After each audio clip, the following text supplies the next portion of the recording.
Para estudiar el tejido epitelial, primero hay que saber qué es la histología.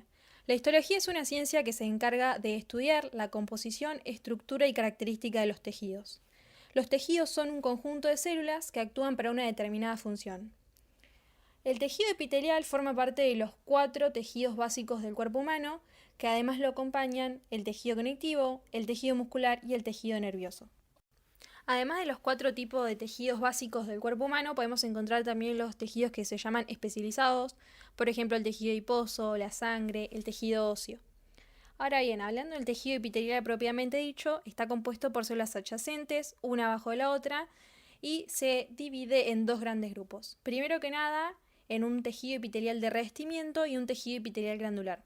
Como lo dice la palabra, el tejido de revestimiento va a ser aquel que tapiza la superficie del cuerpo y el glandular va a ser aquel que forma las glándulas. Entre las características del tejido epitelial podemos encontrar las siguientes. Primero que nada, que es avascular, o sea que no posee vasos sanguíneos, que sus células están muy cerca y se adhieren entre sí a través de uniones, que tiene una polaridad morfológica y funcional. ¿Qué quiere decir eso? Si nosotros tenemos una célula, esa célula va a tener distintas partes, por así decirlo. Una parte apical, una parte basal y una parte lateral. La superficie basal de esa célula siempre va a estar adherida a la membrana basal y también es una característica muy importante del tejido epitelial. Por último, forma una barrera entre el medio externo y el tejido conectivo. Hay que saber que el tejido conectivo es el encargado de otorgar los vasos sanguíneos al tejido epitelial. Este tejido a su vez se puede clasificar teniendo en cuenta varias cosas.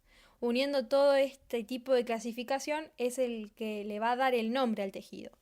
Por ejemplo, según la forma de las células que lo componen. Dentro de la forma de las células podemos encontrar células planas, cúbicas y cilíndricas.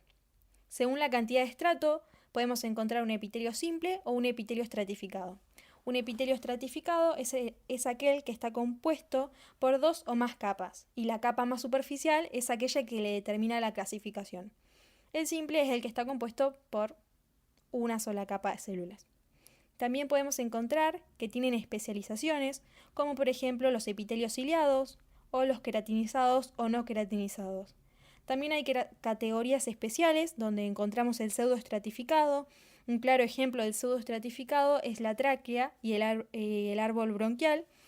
Y este tiene como característica que algunas células no alcanzan la superficie libre, pero todas van a estar apoyadas sobre una membrana basal. Otro epitelio de categoría especial es el epitelio de transición, o también conocido como urotelio, que son células capacitadas para acomodarse a las variaciones de la superficie epitelial, a la distensión.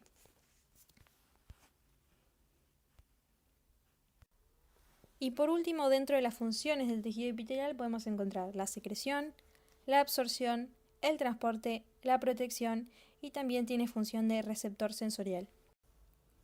Bueno, a continuación, para cerrar el tema de lo que es tejido epitelial, voy a poner algunas imágenes histológicas que representan algunos ejemplos del epitelio de revestimiento. Por último, no hay que olvidar que también tiene función importante en lo que es el epitelio glandular. Así que también voy a poner algunas imágenes de esa clasificación. Uniendo todo ese tipo de clasificaciones que puede llegar a tener en un tejido epitelial es el nombre que van a llevar.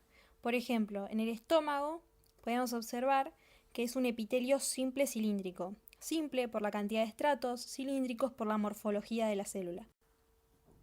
Otro ejemplo puede ser el esófago, el cual cuenta con un epitelio estratificado porque tiene más de una capa de células, plano por la morfología de su último estrato celular y no queratinizado ya que no posee